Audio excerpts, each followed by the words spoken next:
first person talking today is Paul Plotsky. He's a professor in Department of Psychiatry and Behavioral Sciences at Emory University, and he's the director of the Stress Neurobiology Laboratory there, and he'll be speaking on early life adversity, allostasis, and resilience.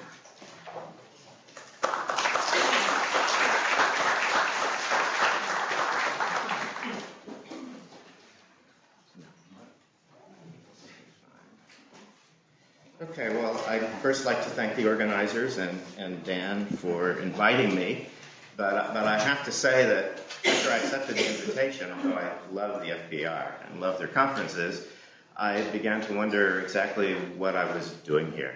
You know, rats just don't have a robust culture.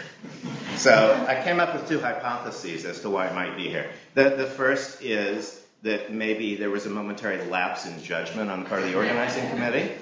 But the second hypothesis was that perhaps some of the studies that I'm going to talk about might illustrate what basic animal research might be able to contribute in terms of understanding the broader questions that we've been addressing at this meeting. So with that, spacebar. Okay, this is a well-worked and old model. I think it pretty much still encompasses what we've talked about. And that's it. Basically, we have a blueprint. We have a blueprint for building the body encoded in the genome, which is constantly interacting both with the internal and external environment, all through development in a recursive and feedback manner, giving rise to a wide envelope of developmental trajectory. So this is an envelope of possibilities. And then we go through life, and things begin to restrict those possibilities. We've heard about a lot of these over the last day, allelic variation, chromatin modifications, gene expression changes through methylation and demethylation, the developmental program, or epigenetics, perinatal stress, and now all this occurring during sensitive windows of development where it can have a greater impact. This all gives rise to what we might call phenotypic plasticity. And again, it goes back to a comment we just heard, that the genome doesn't really specify the phenotype. The context that that genome unfolds in really specifies the phenotype. And of course, this is subject to change from trauma, illnesses, and stress throughout life, which can be buffered by social support.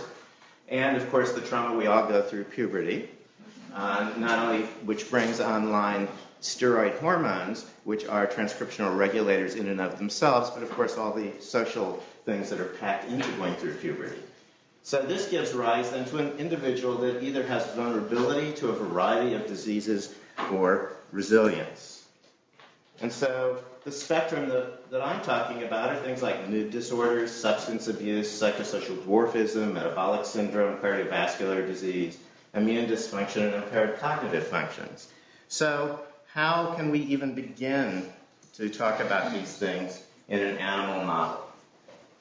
Well, so what are some typical early life adversities? Things like serious perinatal illness or infection, perinatal nutritional deficiencies, exposure to drugs of abuse, perinatal or early childhood exposure to social instability in all of its various forms, exposure to early childhood maltreatment like abuse and profound neglect. And again, all of this is buffered or encapsulated in the fact that what counts is the perception of the situation and the predictability or controllability, as Daniel just alluded to. I'm not going to go here.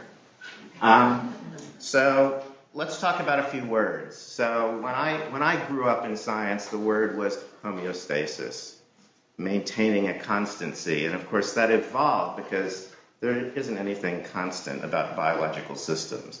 But there is, again, an envelope of normal operating. And really that's what allostasis is all about. So allostasis means maintaining stability through change, and it's the adjustment of multiple physiological regulatory systems to the demands posed by the environment. It was originally introduced in terms of the cardiovascular system, has now been subsumed into my field of studies. Now, all these adjustments give rise to something called allostatic load, or the cost of all this physiological manipulation. And this refers to the wear and tear by repeated cycles and beginning of failures of allostasis, giving rise to physiological dysregulation, and I would say physiological and psychological dysregulation. And these all eventually take a toll. So then we have the term that's thrown about all too often of resilience. I have trouble with resilience. Maybe it's a personal problem, but it means stressfully coping or overcoming challenging risk, adversity, the development of competence in the face of severe stress and hardship. Okay, fine. I can deal with that. And supposedly successful resilience means the absence of significant developmental delays or serious learning and behavioral problems, the mastery of developmental tasks appropriate for a given age and culture. Okay. But we just talked about allostasis and allostatic load from all these adjustments we have to keep engaging in. So how can you have allostasis and allostatic load, which are clearly going to cause some dysfunction as we move on, and then resilience? And I think the term resilience gets thrown around all too casually. So we might say resilience to stress and challenge, and we're talking about, that you cope pretty well and that you don't have an immediate breakdown. But, you might show up 25 years later with cardiovascular disease. Is that still resilience? Well, I'm not sure. I leave that up to you to discuss. I think it's a really loaded term.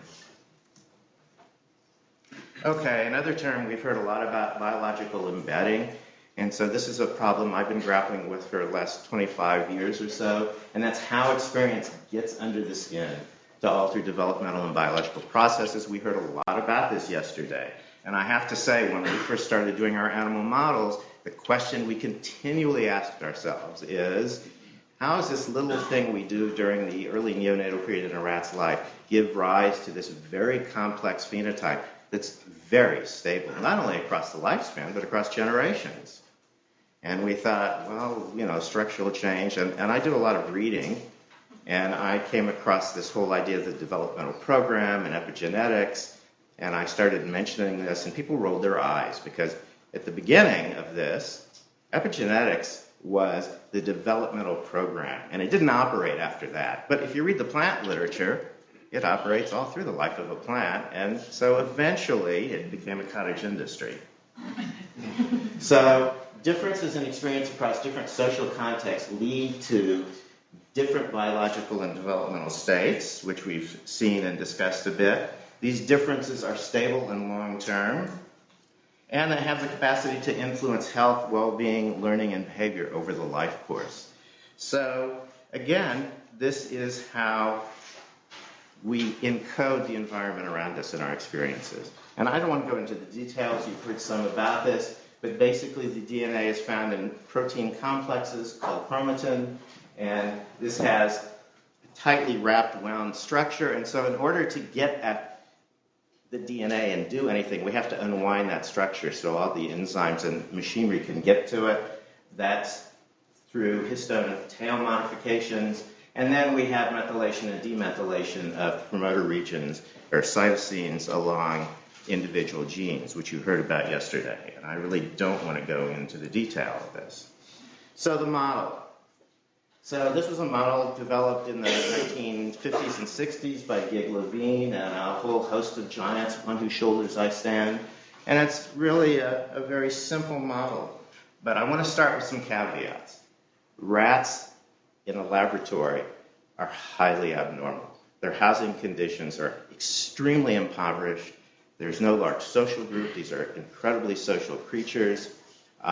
There's nothing right about it. So we're already starting from an aberrant state that has been going on for thousands of generations in these animals. Now, my former colleagues, historically, John Calhoun, who had a colony of rats in a greenhouse out at where Steve Sumi is now, the greenhouse is now full of equipment, actually had amazing studies of social behavior in these animals. And the question that most of us ask ourselves in the lab, could these guys survive if we let them out in the wild?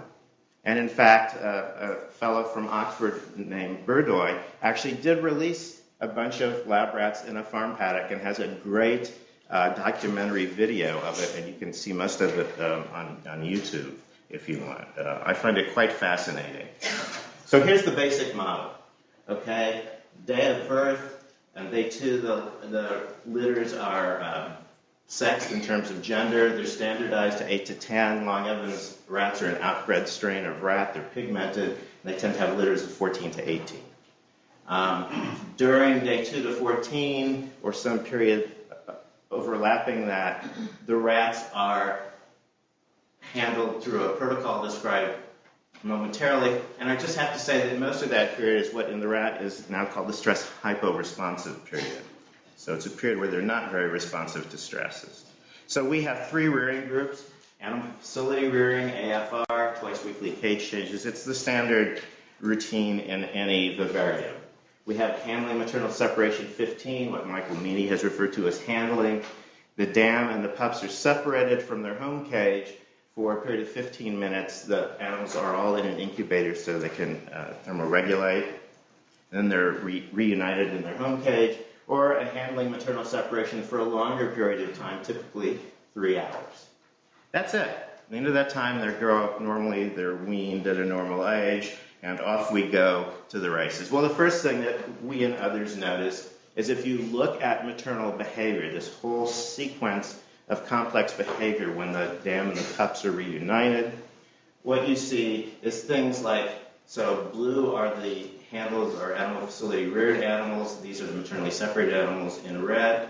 You see that there's a lower rate of licking, archback nursing, blanket nursing, passive, lying on the pups, retrieving them and carrying them back to the nest, and an increased time off the nest in these maternally separated animals. It's a little more bizarre than that.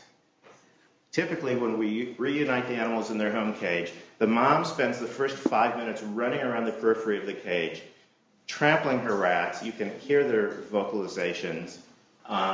And then she begins to ineffectively retrieve them. So she'll put a few in a nest. She'll put a few randomly through the cage. What we see is not so much that the time spent in these individual behaviors is different, but the order of these behaviors, the sequence, is disrupted. We've analyzed this with hidden Markov chain analysis, and there's quite a disruption of the standard pattern. So what happens with this? Well, this is the hypothalamic pituitary adrenal axis for those of you who aren't steeped in it, where basically we have the hypothalamic paraventricular nucleus, which secretes corticotropin-releasing factor or hormone, CRH, and arginine beta-press and ABP, into a specialized circulatory system that regulates the pituitary, the anterior pituitary gland, which makes and secretes hormones, in this case, adrenocorticotropic hormone, that drives the adrenal cortex to synthesize and release glucocorticoids de novo. These then have a variety of actions on the body and also feedback to various areas in the brain. The first pattern that struck us is if you take these animals now grown up as adults, 70, 80, 90, 100 days old, you catheterize them so that you can chronically take blood samples without disturbing them. They're sleeping in their cages in a test room in the morning. You walk in, you take a couple of blood samples, you see low levels of ACTH and corticosterone here. The rats are sleeping in the daytime. Then we do a very rude thing. I thought this would be the perfect way to wake my teenage kids, who are now in their 30s, and they hate me because I didn't try it once, is we get a compressed air can, we go through and we just 3 puffs on each rat. They startle awake, waiting for the shoe to drop. But the nice thing is you don't have to handle them or remove them. And you see this nice prototypical rise in ACTH and corticosterone. The black are the animal, it's interesting. The whites are the animal facility reared, and what's turned out black on this slide, unfortunately. Oh, no, that's the blue. Are the handled animals, and the red stars are the maternally separated animals now as adults. And what you can see is there's a hypersensitivity and a prolonged response. This is a phenotype throughout the rest of the life. I note it's a phenotype in only 30 to 40% of the rats, and this is an outbred strain, but even in inbred strains, we see this variability. We don't know what accounts for it. So what other things happen? So this is just a composite of HP axis and some CNS markers in our rhesus monkey model. are maternally separated rats, and just in comparison to what you see in depressed patients, you see a flattened circadian rhythm of glucocorticoids, you see a reduction in CRF-stimulated ACTH release, failure of feedback suppression, increased cerebrospinal fluid CRH or CRF activity, and when you look in the brain, you see increased levels of expression of CRF and vasopressin genes. You see a decrease in social functioning, weights all over the place, so I'm not making any predictions here. You alter sleep patterns, locomotor changes, cognitive impairment, and these animals tend to be anhedonic. An amazingly complex phenotype. Well, if you read Michael Meany's part of the literature and mine, you'd say, well, the first change that happens in the brain is you get a change in glucocorticoid receptor binding and expression. Michael has gone on now to show the epigenetics of this. But in fact, what we found and Tali Barham's group find is the first thing that happens is you get increased CRF in other areas of the brain besides the hypothalamus. And Tali Barham and Young-Kai Chen at Irvine have shown that CRF in the hippocampus and perhaps in the amygdala, even at the structural electron microscopic level, first of all, is found in synaptic terminals of inhibitory GABAergic neurons that make contacts onto these dendritic spines of an axon or of a dendrite. But the CRF diffuses out of that synaptic contact and acts at excitatory receptors on adjacent dendritic spines, and it causes the retraction of those spines. Now, this sense looks as if it's a fairly permanent feature, and we postulated long ago on the basis of anatomical evidence that one of the things maternal separation is doing, maybe through glucocorticoids at that point, was pairing the complexity of dendritic branching at a time when axons are growing in to find their targets. And that the biological trace of this long-term is that there's a less robust connectivity, which you may be able to see on track tracing scans now. Well, you know, we're the blind men and the elephant, but this just shows you areas of the brain involved in stress regulation, reward circuitry, and parenting, and you see the intersection here. It's a pretty ugly and complex system. And, you know, it's going to take more than the time I have left to figure this out.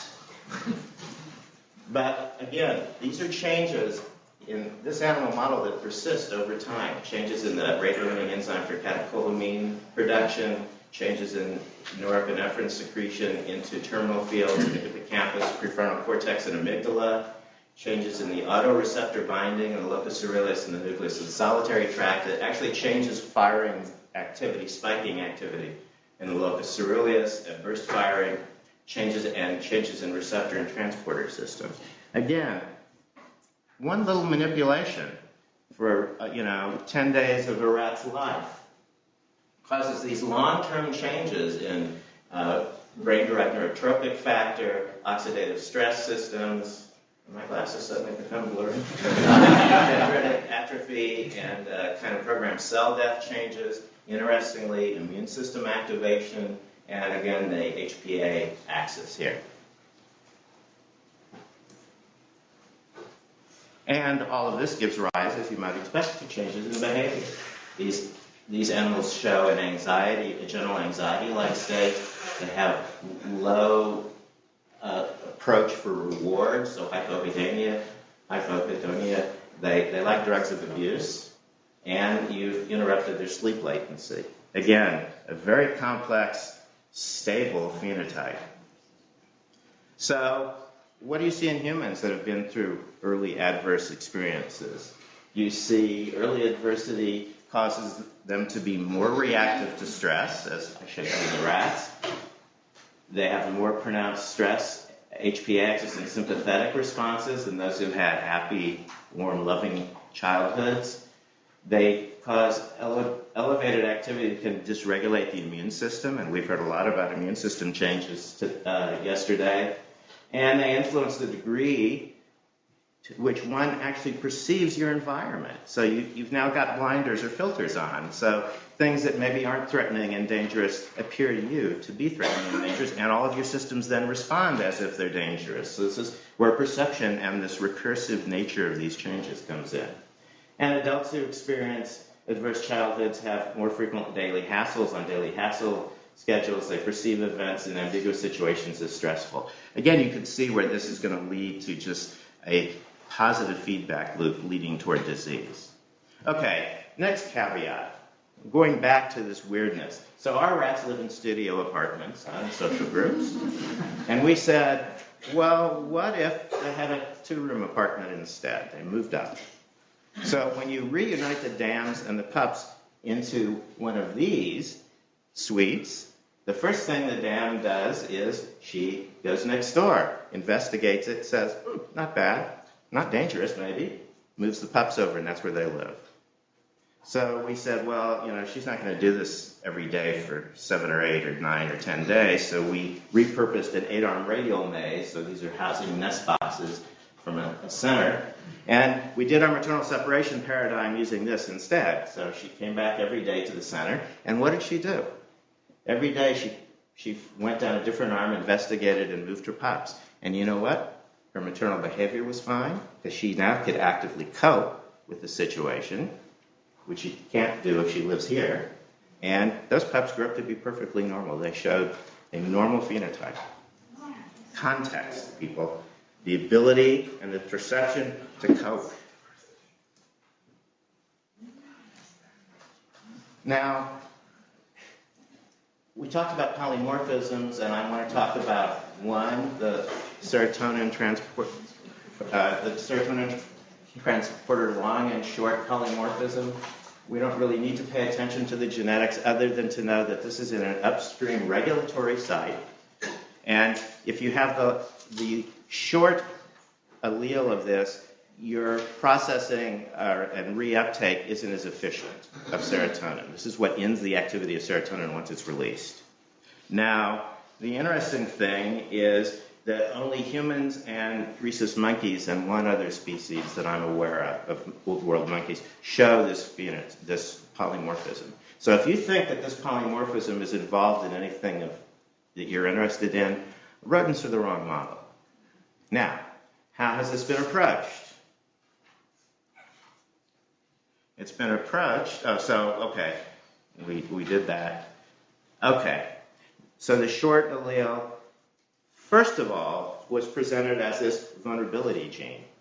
It may be more vulnerable to depression and PTSD, and the list is almost endless these days. Okay, well, in the last few years, it's been revised. It's now the plasticity gene. And it's actually a really neat concept, and it's something to keep in mind when we talk about genes and polymorphisms. The short allele imparts sensitivity or plasticity in response to the environment. And what this means is really important. It means that if you're in a negative, adverse environment, you're going to be more sensitive to it, and you're going to show the kind of responses that our maternally separated rats did, or that abused and neglected children did. But if you put those individuals in a positive environment, they in fact may derive more benefit. So in terms of interventions, if you have an individual who's got an SS allele of this transporter polymorphism, they might be much more amenable to behavioral interventions. That's a whole new startling concept. Okay, I'm becoming an old curmudgeon, so I have the right to rant. As I mentioned, polymorphisms of this gene are found in humans, rhesus monkeys, and one other species of Old World monkey. There is no rodent humanized transgenic model. I've waited for decades now for my gene jockey friends to make the right damn animal. I'm sorry.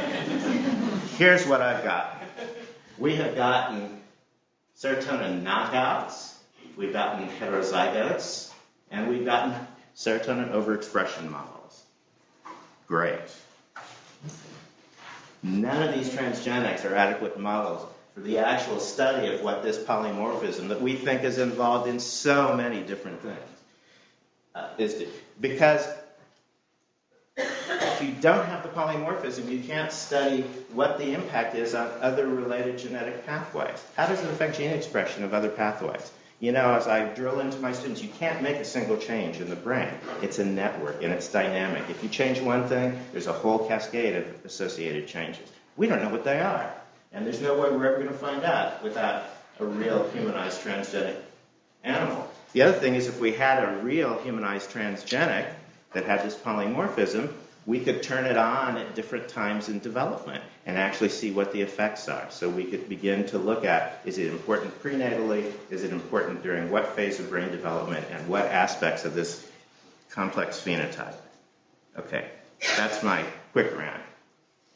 Okay, we've all heard and read about methylation and the effects of maternal care from Michael Meany's group, and they keep adding to the model, so this just basically shows that the tactile stimulation of maternal care in the rats causes the thyroid hormone T3 to go up, which then activates serotonin release, acting on serotonin 7 receptors, causing cyclic AMP and PKA release, that then affect these transcriptional regulators on the glucocorticoid gene to cause changes in expression levels. This is stable.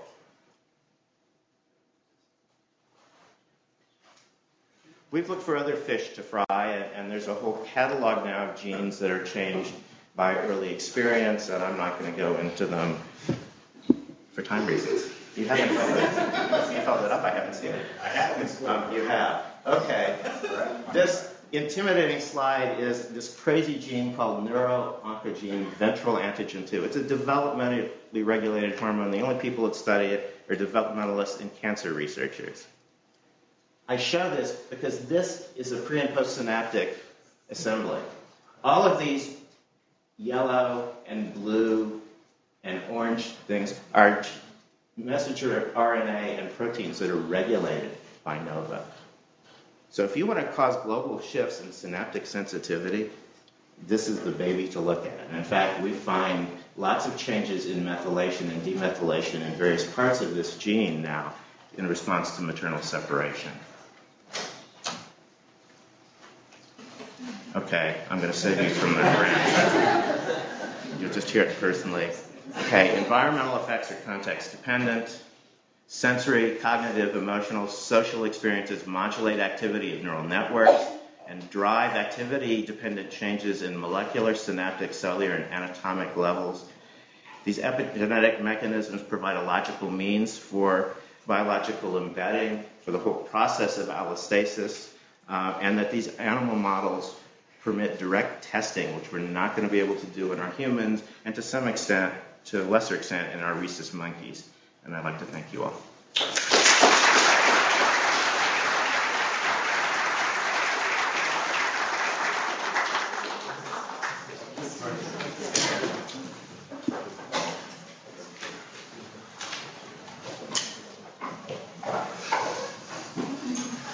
Our next talk is by Clarence Gravlee, who's associate professor at the Department of Anthropology, University of Florida.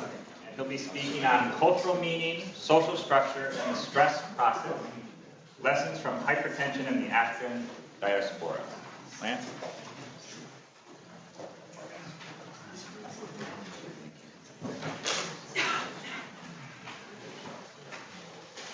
All right, well, thank you. Good morning. I'd first like to thank the organizers for inviting me to be part of this conference where I've already learned a lot, and I'm very happy to have the opportunity to contribute to the discussion. My goal today is to illustrate an anthropological model of the social stress process, which situates human experience at the intersection of social structure and cultural meaning. The idea is that human existence is partly a function of the shared and socially distributed meanings that guide our understanding of how the world works and orient us to action.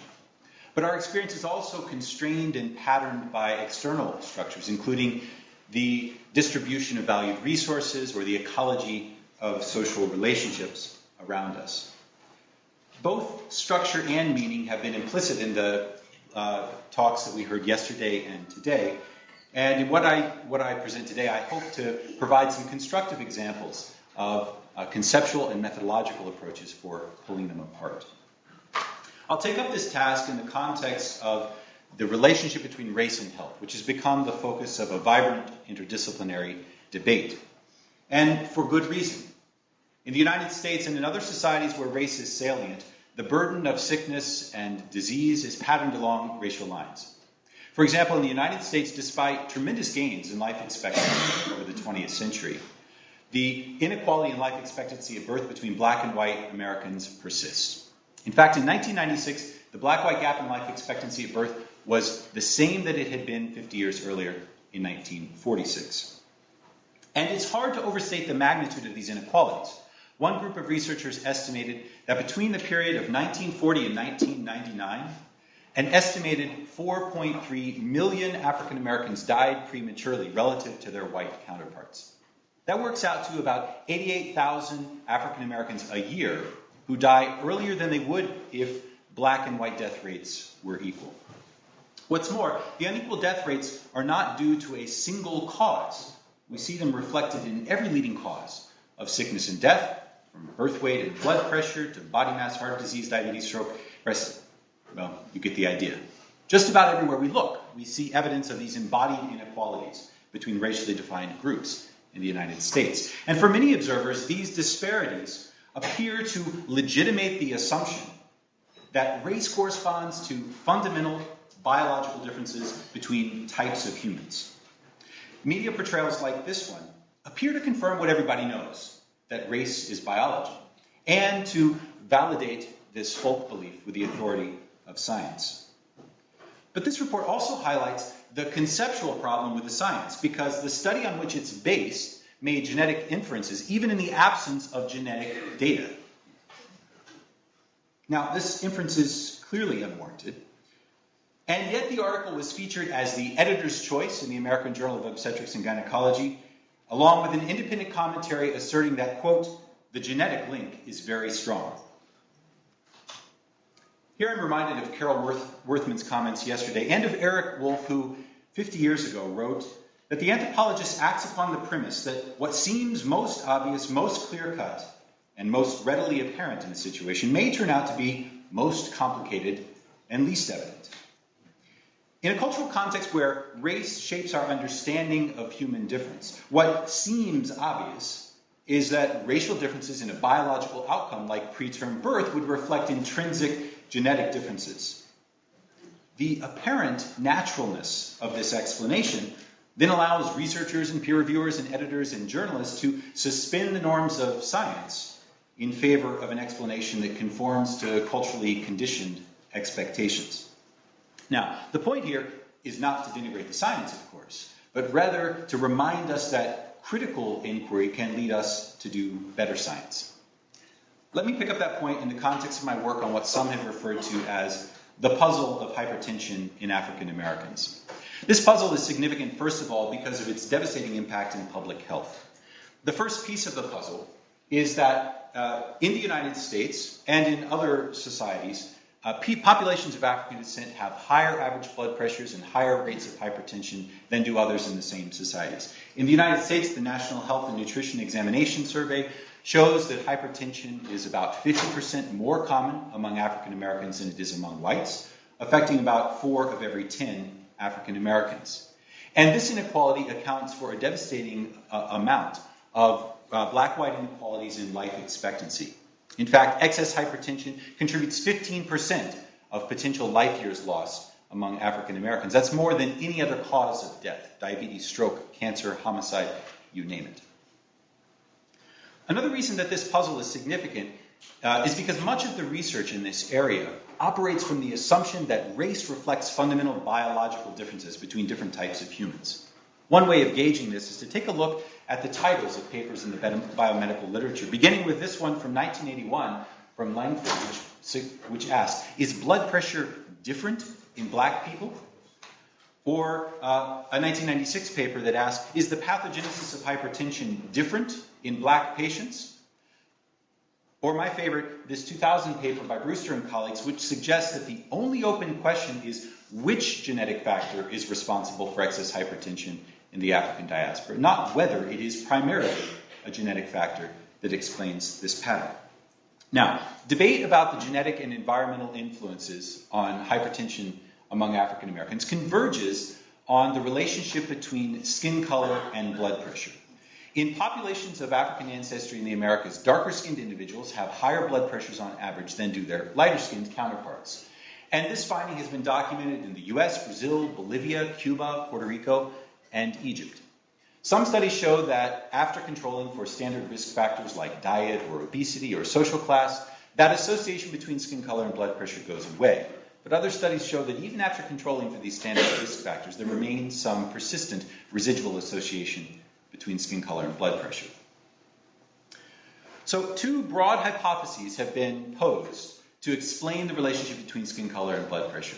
The original hypothesis was that skin color, as a marker of African genetic admixture, was linked to some unknown susceptibility alleles for high blood pressure in populations of African descent. The alternative hypothesis, posed some years later, was that skin color as a criterion of racial classification and marker of social status in color-conscious societies was linked to exposure to poverty and racism and other social stressors thought to be linked to blood pressure. Now, we ought to pause here for a moment just to marvel at the fact that it ever occurred to anyone to study the relationship between skin color and blood pressure. Can you imagine this research question ever would have emerged in anywhere else except in a society where skin color was taken as the pillar of racial classification?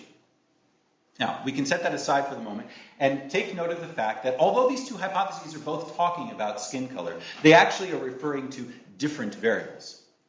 So the genetic hypothesis is referring to the phenotype of skin pigmentation, which can be measured in a straightforward manner using reflectance spectrophotometry. The sociocultural hypothesis is referring instead to the cultural significance of skin color as a criterion of social classification. And we can further distinguish then between two dimensions of this, how one perceives oneself and then how one is perceived by others. To measure either of these variables requires some understanding of the cultural meaning of skin color in a particular context. So during field research in southeastern Puerto Rico, I attempted to isolate the cultural and biological dimensions of skin color in order to test which better explains variation in blood pressure.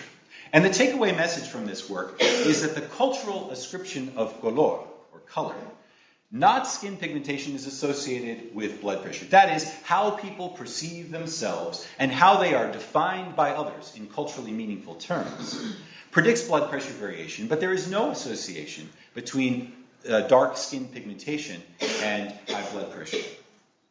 Now, to get to this punchline, I combined a range of qualitative and quantitative ethnographic methods with epidemiologic and biological techniques. Let me walk you through some of the highlights.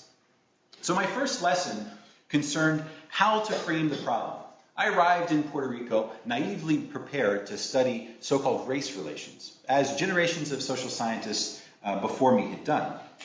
But I soon learned that the very concept of race is inappropriate for understanding the particular cultural logic of skin color in Puerto Rico.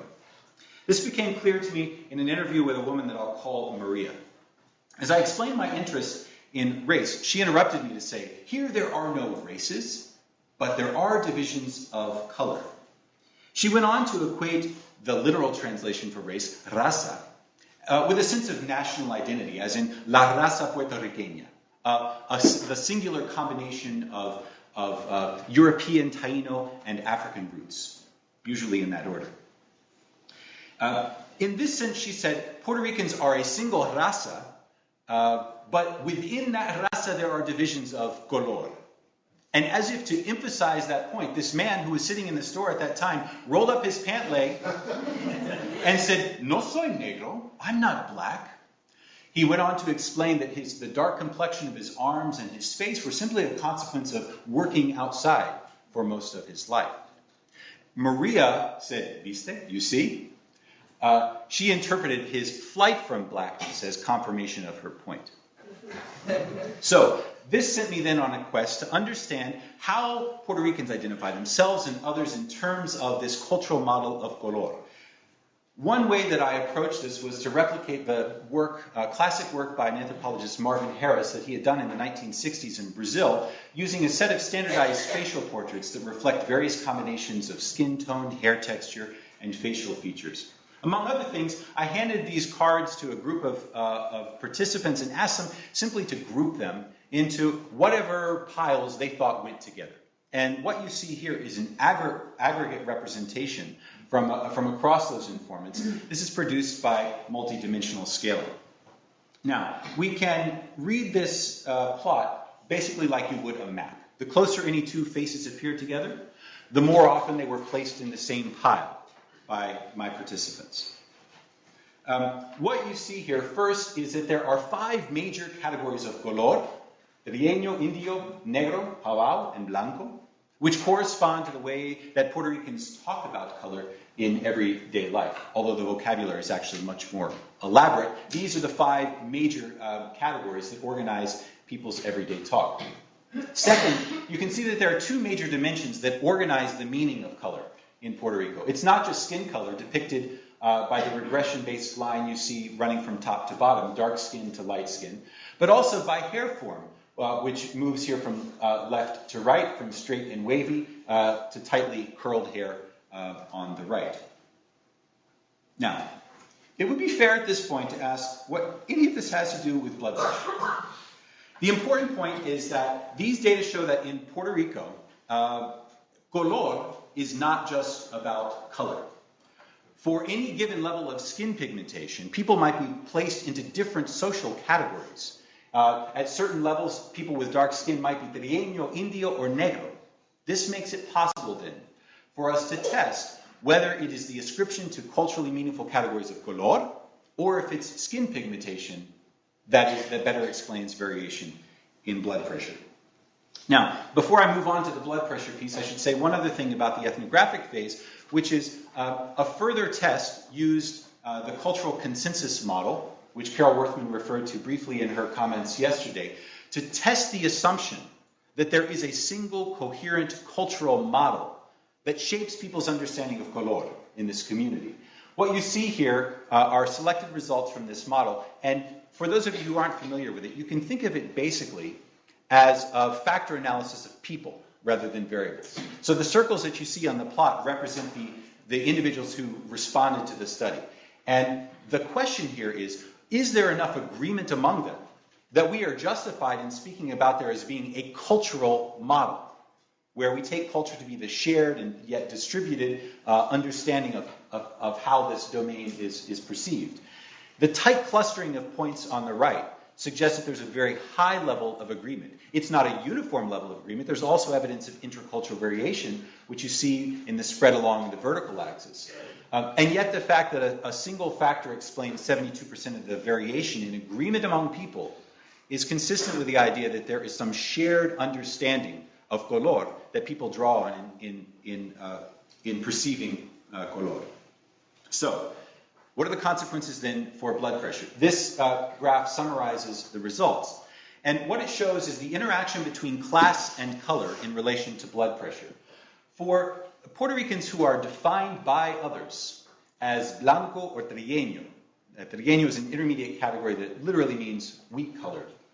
For those participants, as their socioeconomic status increases, where SES here is measured as a combination of income and education, their blood pressure comes down. And this is the pattern that we're used to seeing in industrialized settings. And yet for Puerto Ricans who are defined by others as negro or black, as SES increases, so too does their blood pressure. Now, at first this may seem puzzling, but it's actually quite consistent with the ethnographic record on race and racism in Puerto Rico, because we know that as the salience of color in one's everyday experience increases as you move into social contexts that are historically dominated by light-skinned Puerto Ricans. In other words, the people represented in the upper right quadrant of this graph may effectively be negros living in a world of blancos, and for them they may be more likely to encounter interpersonal and institutional discrimination as cultural meaning and social structure collide. And one consequence could be sustained elevated blood pressure. Now, I don't have the data to test that interpretation directly quite yet, but it's at least consistent with the ethnography. Consider, for example, the response of Doña Mercedes when I asked her to tell me about racism in Puerto Rico, and she said, you don't see it much among the poor, but among those who are better off economically, you see a lot of racism because they often reject people beneath them.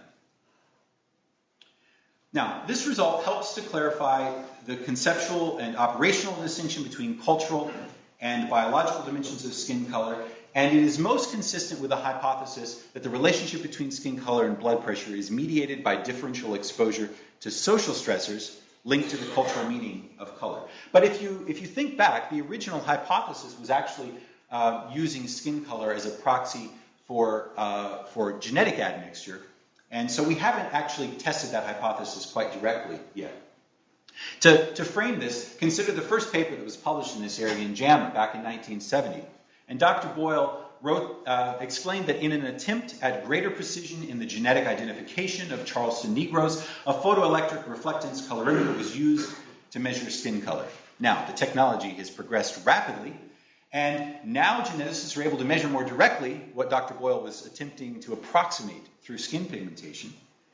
And this has led a new wave of researchers to produce genetic-based estimates of ancestry and pursue the same logic of inquiry. So here's one example, a paper out of Neil Rish's lab, where the researchers produced individual level estimates of genetic ancestry and then tested whether those individual level measures of ancestry predicted measures of body mass index and blood pressure in African Americans and in Mexican Americans. They concluded that their results were suggestive of genetic differences between Africans and non-Africans that influence blood pressure, but that such effects are likely to be modest compared to environmental ones. Well, the first part of this sentence, the second part of this sentence, rather, is correct. The first part of the sentence raises two problems, one methodological and one conceptual. The methodological point, and I'm glad you're all sitting down for this because it's quite stunning, is that they actually reported no statistically significant association between genetic ancestry and blood pressure. And so the genetic inference clearly reaches beyond the data. The conceptual problem is more pervasive and more pernicious.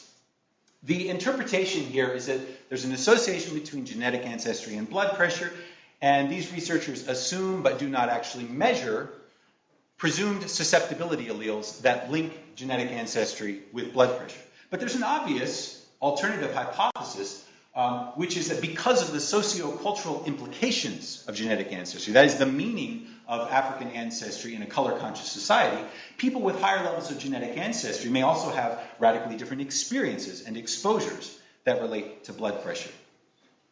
So that is a possibility that the researchers don't consider and do not test, but it turns out that the data set they analyze is publicly available, so we got to do it.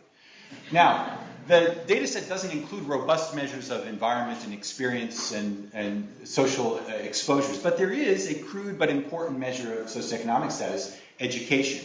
And you see two models, one without and one with education.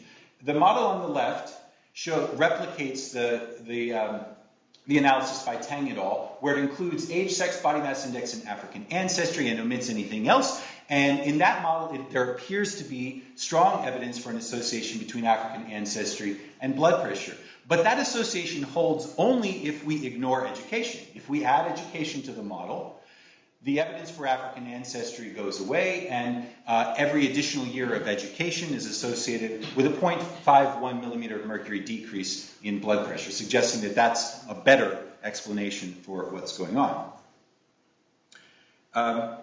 Now, we can also do the same thing with the data that I collected in Puerto Rico, because in addition to measuring skin pigmentation, I also collected buccal swabs for DNA, and my colleague Connie Mulligan at the University of Florida in her lab then assayed those buccal swabs for so-called ancestry-informative markers, the same approach that Tang and colleagues used, and also assayed 6 candidate gene polymorphisms for hypertension in 3 genes of the adrenergic receptor family. And here's the result. Here you see the association between culturally ascribed color, blanco, trigueño, negro, and the estimates of West African ancestry at an individual level. In some sense, this figure confirms the basic anthropological critique of race, because it says that at certain levels of African ancestry, people could be placed into any one of these three culturally defined categories, blanco, trigueño, or negro. And this, again, sets up the possibility of testing, is it African ancestry, or is it the meaning of ancestry and being placed into these different categories that predicts blood pressure. And the results basically mirror what we found with the skin pigmentation analyses, so that if we only include African ancestry, there appears to be an association between African ancestry and blood pressure, but only if we ignore the sociocultural variables. If we include a measure of socioeconomic status and the interaction between class and color, then we see that it's really that interaction between class and color that absorbs the explanatory power. And the shape of that distribution is the same as what we saw with the skin pigmentation analyses. Now, these results are not a simple triumph of nurture over nature, because we also revealed that by taking into account sociocultural variables, we found evidence of a positive candidate gene association that was hidden when we ignored the sociocultural variables. This analysis shows you those results, where on the left we see the models that just include African ancestry, the standard covariates, and then genotypes for a particular deletion polymorphism.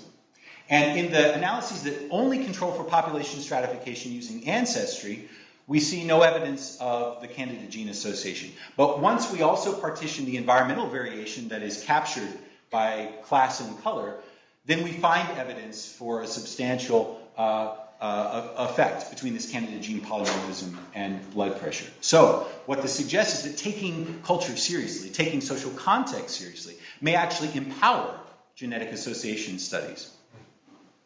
Now, let me wind up by giving you a glimpse of where we have gone since then. Connie Mulligan and Chris McCarty, both colleagues at the University of Florida, and I have now pursued this line of research in Florida's capital city, Tallahassee, where the core question we're asking is, how does social stress contribute to blood pressure variation among African Americans? And we've used a wide range of methods ranging from exploratory ethnographic methods, conventional methods such as participant observation and ethnographic interviewing, to an epidemiologic survey that we just finished last month.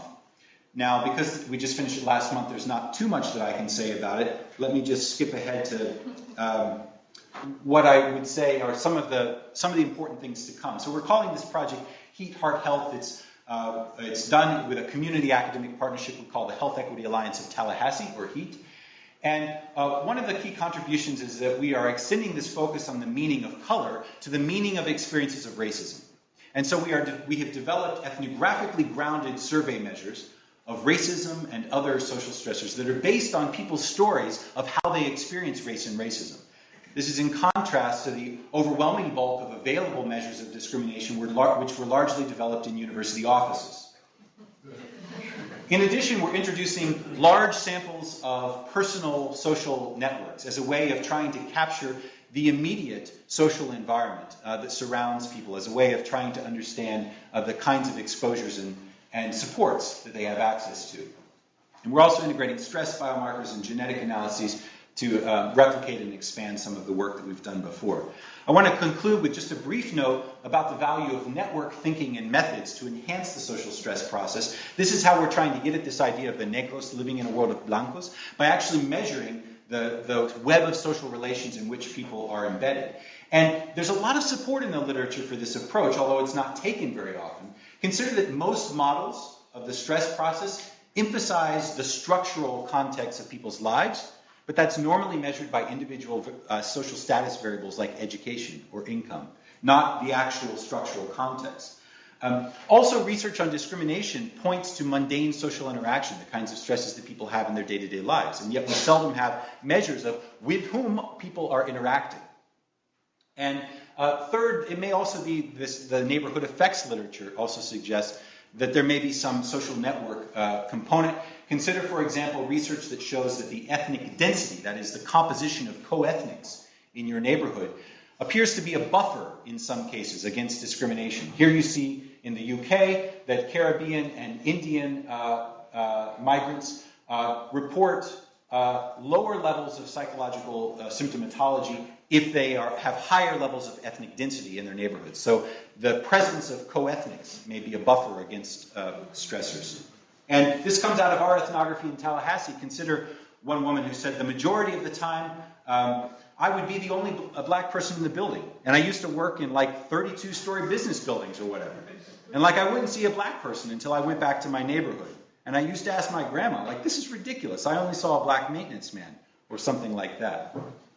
And so we're capturing that by measuring people's networks in this way. You can see very contrasting kinds of social environments. And in the coming months, then, we'll be able to test whether differences in the structure and composition of people's networks becomes embodied in biological outcomes. Thank you.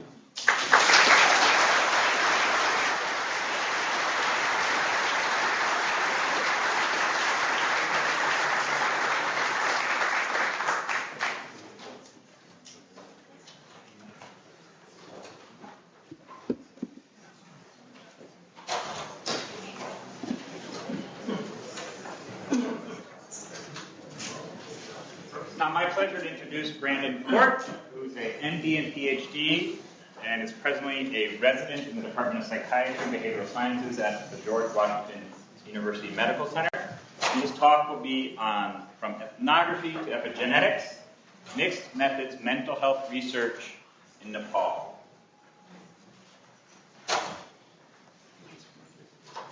Thank you very much, Daniel, for inviting me to speak here. Thanks to Rob and FPR for this opportunity as well. Also, I want to acknowledge Carol Worthman, who's been a supervisor and collaborator on all of this research. We have been doing some gene by environment interaction work in Nepal.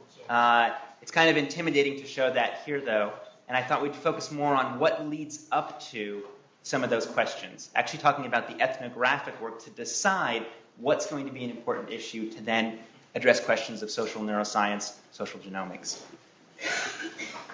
The context for this study is a 10-year civil war in Nepal between the Maoists and the government of Nepal. During that time period, from 1996 to 2006, there was large recruitment of minors into both sides of the fighting forces. When the war ended in 2006, many of these child soldiers went home to their communities. At that time, I began working with an NGO that was tasked with researching their mental health and psychosocial well-being, and then also determining intervention possibilities. So today I'll describe our initial assessment of this group, the intervention that we tried, and how this will lead forward to some epigenetic research.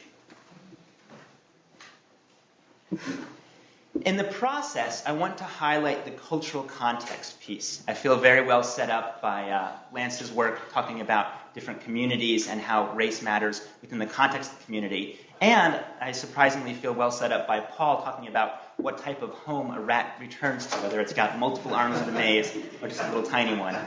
There's some surprising parallels there that I had never thought of. If you think something works, try to change it. So one of the main things we looked at was if there were differences in communities based on child soldiers' mental health, if we tried to change some of those aspects in the communities, does mental health get better? And finally, we'll end our journey talking about resilience in broader cultural context, raising some of these questions of what are we talking about when we describe cultural context? What is the actual variable there?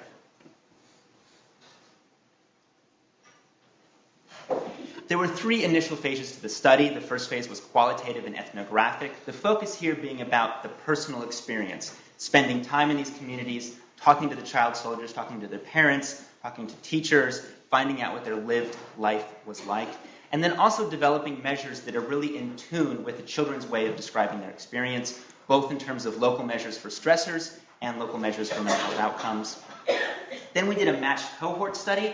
Up until this point, people had assumed child soldiers have worse mental health than civilian children who lived through war, yet no studies have been done comparing that.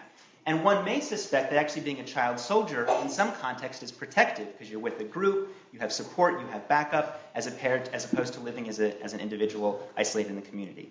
The third part of our study was intervention, and then the fourth part is the social genomic research that will be upcoming.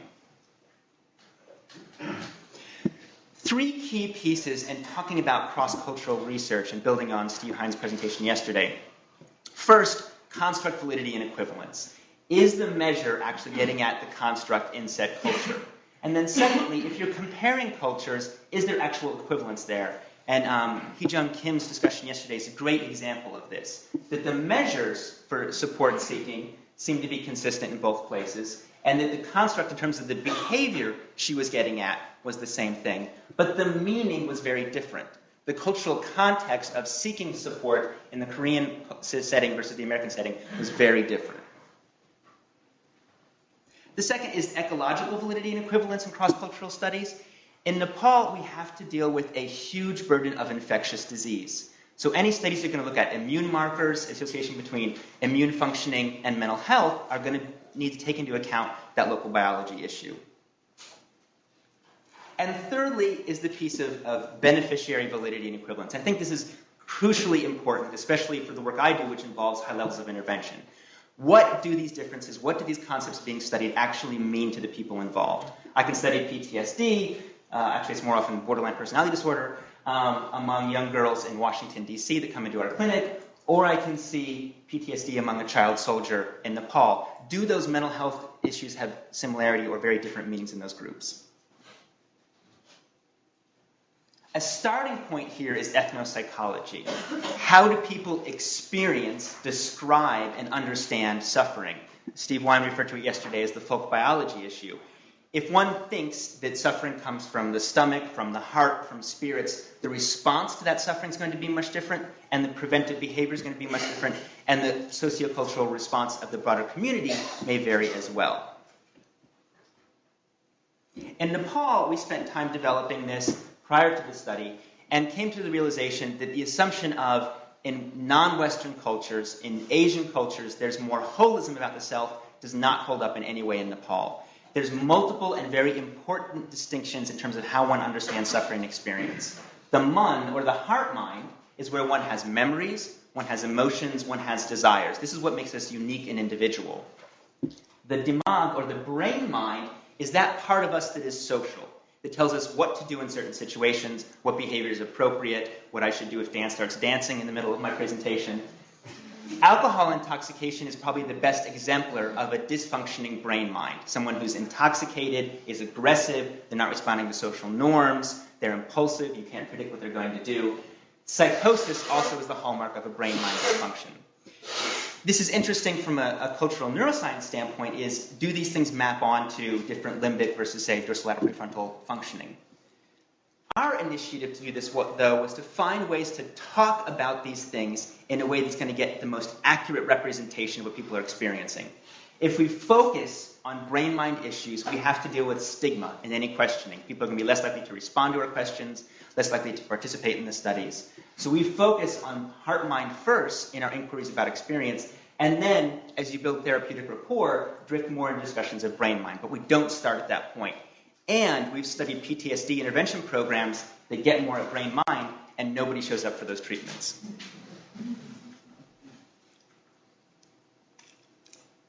As Steve and others said yesterday, this is all embedded in social context. The idea of the self as separable from the family, and not just the living family, but also deceased relatives, is impossible. Every behavioral, every experience is in some way related to what your ancestors did before you and has impact upon your family currently, and then that's connected to the broader society, which is really important for trauma, because we found that discussions of trauma were also incredibly stigmatized, because it was seen as either you had offended your ancestors or your ancestors did something wrong themselves and now you're suffering from that. Therefore, something as random as a car accident has huge social implications. This is a barrier to then discussing trauma in a standard, say, exposure therapy-based approach. So with kids, we use this idea of the heart-mind, had kids draw heart-mind maps, lay out different types of experiences that were good for their heart-mind, bad for their heart-mind, how this related to becoming a child soldier, how different types of child soldier experiences may have impacted the heart mind or possibly the brain mind, and then what kids would like to do in response to that. So really focusing this on the beneficiary validity point. How do they understand the experience?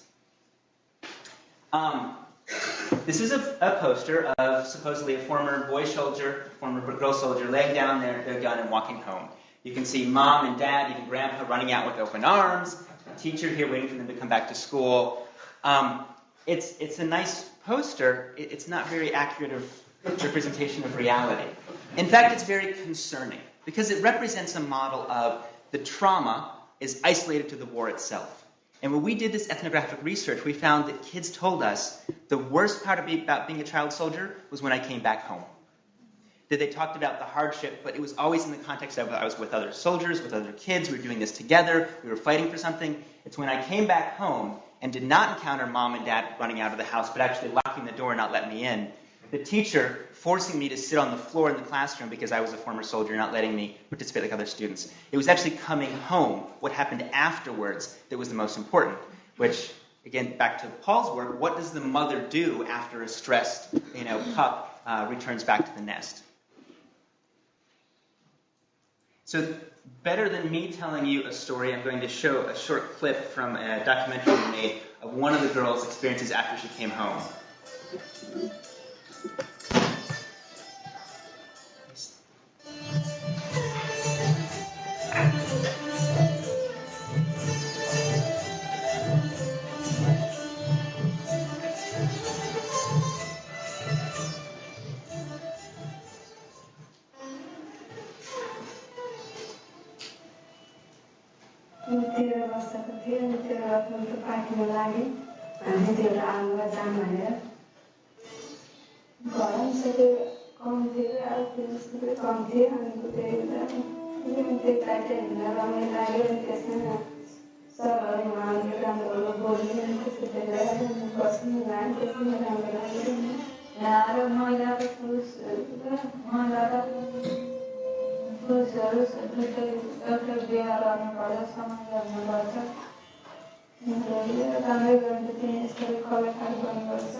Sadly, Asha's story is not atypical. Many of the child soldiers we spoke with described tremendous emotional suffering, discrimination, and even suicide attempts after coming back home, especially among the former girl soldiers. When we talk to the communities, the parents, teachers, health workers, they often describe this in terms of ritual purity. They said, you have to understand, we're a Hindu culture. Once they go off and become child soldiers, they're no longer pure. They've eaten with other castes, they've walked into other castes' houses, maybe they've eaten beef. Women during menstruation were physically active. Maybe they were sexually active during their time with the Maoists, and they've touched dead bodies. Because of all of these things, we must discriminate against them, that they will bring this ritual impurity upon us, our ancestors, everyone else. And it was very important to them that they engage in this segregation. Again, having the children sit on the floor in the schoolroom or staying in separate rooms in the house or not even coming into the house. So how does this play out in terms of the epidemiology and the cultural context? In our study, we had different types of regions. We had some regions that were almost entirely Hindu, 90 to 100%. We had other regions that were mixed, so predominantly Buddhist mixed with Hindu, some Muslim, some Christian, some animist, but a much more heterogeneous community. So we were able to break down former child soldiers with comparable levels of stress exposure during the war. How did their mental health look when they went to a predominantly Hindu community versus a mixed religious community? What we found was pretty dramatic. That child soldiers, boys or girls, returning to mixed religious communities had no differences in depression, PTSD, anxiety, function impairment, or local measures of mental health compared to civilian kids in the same community. Same levels of mental health issues. However, in the predominantly Hindu districts, both boys and girls who were soldiers had much worse mental health compared to the civilian kids, especially for the girls. This maps on to their experiences of discrimination. What you can see is that the boys and girls that were going to Hindu communities reported much higher levels of discrimination from family, from friends, from teachers, neighbors, and in total was a dramatic difference. So if the social response is playing a large part in terms of the mental health, what if we did an intervention that focused primarily not on individual counseling or therapy, but actually on the community itself? Taking an intervention that would highlight these resiliency effects of the mixed religious communities. Within those communities, what the kids highlighted was listening and social inclusion. And the listening point might be very important from a PTSD standpoint in terms of it being in vivo exposure therapy. If your family is interested to hear about what happened, if you can relate both positive and negative experiences, that may lead to a positive recovery. If you go to a different community and they don't want to listen to what happened, you have to maintain all that traumatic history internal to you and you don't get to share it. So the intervention involved community psychosocial workers, typically lay individuals who had minimal levels of education, went through a 28-day training, focused on a couple of different areas. First was community sensitization, raising awareness in the community about children's mental health problems, and not just focusing on child soldiers, talking about children in general. We don't want to stigmatize. Second were discussion groups, and this was one of the most informative pieces, was going to talk to the teachers who engaged in this discrimination. And at first they said to us, we're teachers, we have to abide by the community norms, we have to maintain this ritual purity issue. Then, behind closed doors, speaking to them individually or in small groups, they said, yes, the purity is important. Also, I'm really scared. I'm very afraid. Why did they come back home? Are they here to kill us? Are they here to spy on us? Why are the children in this community? And underlying this ritual purity explanation were major issues about their own safety and their family's safety. The child soldiers we spoke to during the ethnographic component all said, education is one of the most important things for me. By being a soldier, I lost out on that. That's the key to my future. When I come home, it's for my education. So we began to get the teachers and the former child soldiers to sit together to develop mutual trust and understanding. Have the teachers be aware that the kids were there sincerely to get an education. They weren't spying. They weren't engaged in these things. And slowly, over time, very slowly, having trust being built between these communities. Then teachers stopped making the kids sit on the floor. Suddenly, other students treated the child soldiers better, and even the community began to respond differently. Then also similar activities with parent and caregiver consultations focusing on reducing discrimination, and then facilitating involvement of children in secular and non-secular activities. Because of the nature of the conflict, we were unable to do a wait list or some type of randomized controlled trial. That would have been great. Unfortunately, in real life, sometimes it's a little bit hard to do. Based on our initial evaluation, we saw that civilian kids tended to have much better mental health than the child soldiers. So our idea was to use them as a comparison group. Study the child soldiers before the intervention and the civilian kids. Give the child soldiers the intervention for a year, then see how they compare to the civilian kids. The hope was, if they have this much discrepancy at the beginning, can we see the child soldiers drift down a little bit, begin to approximate the civilian kids on the mental health outcomes? So this is before the intervention. As you can see, dramatic differences, especially for PTSD. And this is after the intervention. We could see no differences based on the sample size of about 260 in each group in terms of any of the outcomes, depression, PTSD, and function impairment. The expected mediator in all of this was social support and difficulties. So we looked at what level of support they reported at the beginning of the intervention and at the end.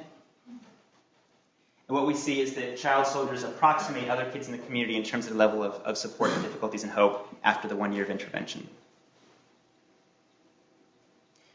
What mattered? What worked?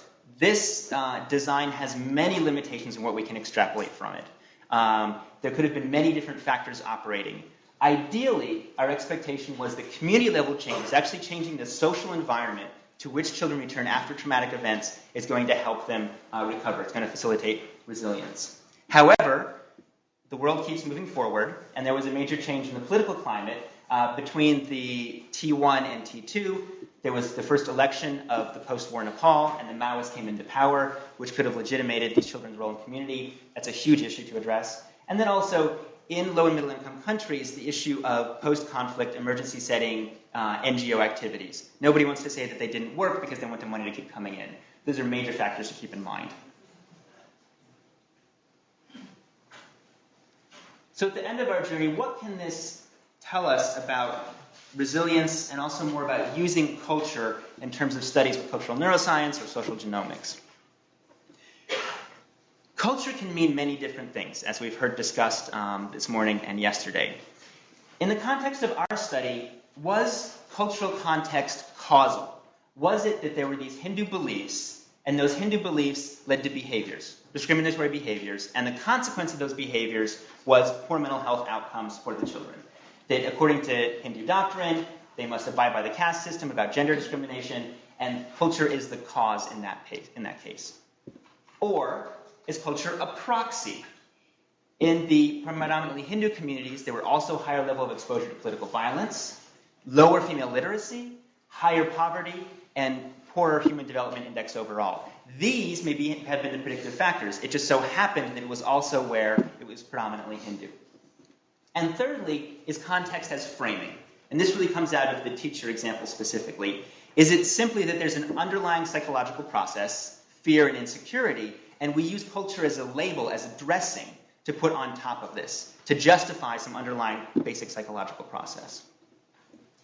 This is important if we're going to be doing cultural neuroscience, social genomics, in terms of what would light up if you're talking about beliefs versus fear and insecurity. It's also crucially important when we think about intervention, about at the end of the day, the work that we do, how is that impacting people? Because if you go with different models, your intended intervention will be much different. If at the end of the day we think it's cultural beliefs that propagate these discriminatory experiences, then you want to work with religious practitioners to think about changing the interpretation, the practice, the manifestation of religion. And this is actually already happening in other areas of Nepal. In relation to gender discrimination and caste discrimination, there are groups that are getting together to say this is not what Hinduism is intended to be. Women should have equal rights. Low caste should have equal rights. So that is beginning to go on in some areas. If we think that cultural context is ultimately just a proxy for other structural pieces, such as political violence, female literacy, poverty, then you do your intervention as a Grameen bank, as microfinance. You put women in school and expect through that you're going to be seeing changes. Now, obviously, these things are not mutually exclusive, but deciding which one do you start with is probably going to make a difference. Third, then, is context as framing. Is cultural context, in many cases, a descriptor for some other process? And in one context, we're going to say this is nationalism. In another, we're going to say this is casteism. In another setting, we're going to say that this is social acceptability. If we can peel away the frame issue and then look at the underlying psychological processes through developing emotional insight and coping, we could actually then expect to see changes in that fashion. And this is, at least in the child soldier example, what we seem to have been happening. We've done replication studies with other groups of child soldiers now in other parts of Nepal and shown that if you do a female literacy program, poverty levels, job and employment, It makes no difference in terms of the social acceptance and discrimination, and it's really focusing on the social status and social acceptance piece.